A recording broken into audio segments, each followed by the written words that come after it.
Assalamualaikum warahmatullahi wabarakatuh.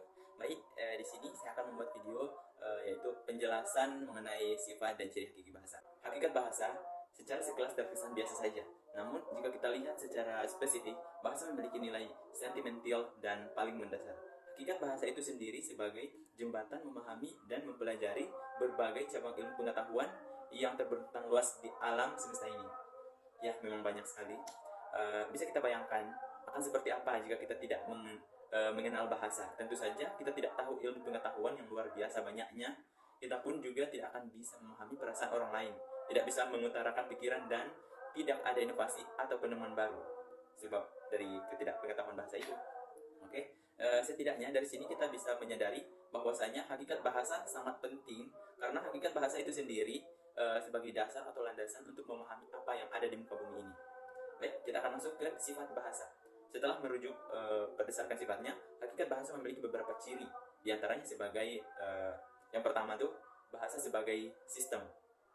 Jadi, bahasa sebagai sistem, hakikat bahasa berdasarkan sifat sebagai sebuah sistem. Dikatakan sebagai sebuah sistem karena bahasa memiliki susunan yang berpola secara teratur yang terbentuk oleh unsur ataupun komponen yang saling berhubungan secara fungsional. Karena disusun dari unsur dan komponen, bahasa dapat dipelajari oleh siapapun yang memang ingin mempelajarinya. Karena bahasa itu sendiri sebagai sistem yang terbentuk secara sistematis dan sistemis. Dikatakan sistemis karena terbentuk oleh sistem fonologi, sintaksis, semantik, dan morfologi. Oke. Yang kedua, bahasa sebagai perlambang. Seperti yang disebutkan oleh beberapa ahli, disebutkan bahasa sebagai lambang ataupun simbol. Dalam berinteraksi sosial, orang lebih sering menggunakan simbol atau lambang, di mana lambang simbol ini sebagai kajian ilmu semiotika atau semiologi. Kemudian, simbol atau lambang ini dipelajari oleh pakar sosiolog dengan turunan istilah seperti ada istilah gestur, sinyal, simptom, dan masih banyak lagi. Inti dari penggunaan lambang adalah memberikan isyarat kepada lawan bicara dengan kode singkat. Lawan bicara pun sudah paham maksud perlambang yang kamu sampaikan tanpa harus menjelaskan secara panjang lebar. Contoh, saat kamu mendapat pertanyaan seperti apakah kemarin kamu puasa? Nah, seperti itu. Jadi kamu mulai berpikir, apakah kemarin subuhnya itu apakah kamu sahur? Nah, jika tidak, maka kamu cukup menggelengkan kepala saja.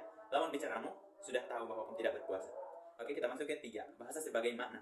Hakikat bahasa memiliki makna. Jadi dalam berkomunikasi dengan orang lain, setiap kalimat, pesan, atau kata yang mereka ucapkan memuat makna. Meski realitanya tidak semua orang setiap kali berbicara memuat makna berfaedah. Setidaknya ada pesan yang ingin disampaikan. Sementara untuk karya tulis, karya sastra, tertulis maupun secara lisan, bahasa yang digunakan syarat akan makna. Nah, ciri bahasa yang memiliki makna berwujud morfem, kata frase, kalimat, wacana, dan klausa, atau yang sering disebut dengan tingkatan linguistik.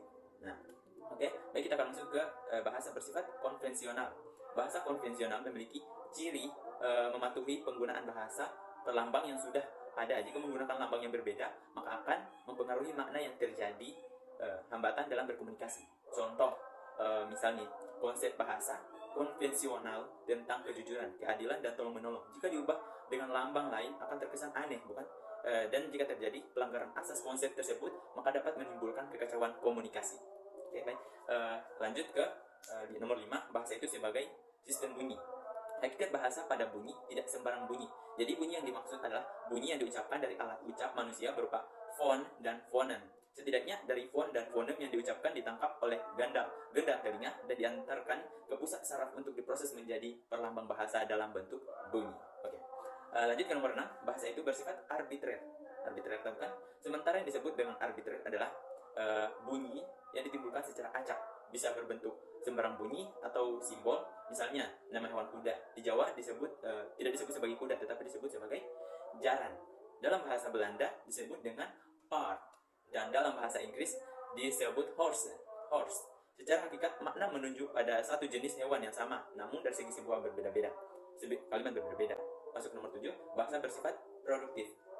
Sifat bahasa sebagai bahasa yang produktif. Maksud dari kata produktif, bahasa memiliki banyak arti dan makna. Jika digabungkan dengan bahasa yang lain, bahasa memiliki kekayaan dan dapat ditafsirkan dalam banyak bentuk demi menghasilkan bahasa yang produktif. Dibutuhkan sedimen menulis, seni mengembangkan, dan mengutarakan imajinasi. Oke, kita masuk ke nomor 8. Bahasa bersifat unik. Jika kamu memperhatikan hakikat bahasa itu unik, apalagi jika melihat dari bahasa daerah yang ada di Indonesia, kan banyak tuh. Bahasa orang Jawa dengan bahasa orang Kalimantan tentu saja memiliki bahasa daerah yang berbeda. Tentu saja memiliki arti yang unik-unik.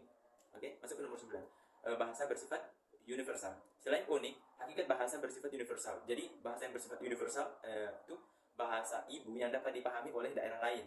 Oh ya, meskipun setiap daerah memiliki bahasa masing-masing, bahasa daerah tetap bersifat universal. Oke, kemudian kita masuk ke hakikat bahasa. Selama ini kita menganggap bahwa bahasa sebagai sarana komunikasi, tidak kurang dan tidak lebih. Padahal hakikat bahasa itu sendiri sangat esensial. Bukti bahasa memiliki peranan yang penting adalah bahasa Indonesia dari sisi historis dituangkan dalam hukum. Kembali ke belakang, sebelum bahasa Indonesia lahir, bahasa di negara timur termasuk Indonesia menggunakan bahasa Melayu. Seorang pelaut asal Belanda yang berlayar ke Indonesia menyampaikan bahwa bahasa Melayu sebagai bahasa terhormat yang digunakan oleh negara timur. Dengan kata lain, orang Belanda mengenal bahasa Melayu daripada bahasa Indonesia. Jadi, lahirnya bahasa Indonesia terbentuk pada 28 Oktober 1928 lewat Iktar Sumpah Pemuda. Tentu saja peresmian bahasa Indonesia sebagai bahasa ibu ini terjadi setelah melalui proses panjang ya. Setelah diikrarkan Sumpah Pemuda, bahasa Indonesia pun terus berkembang seiring berjalannya waktu. Dari segi teknis, terus berkembang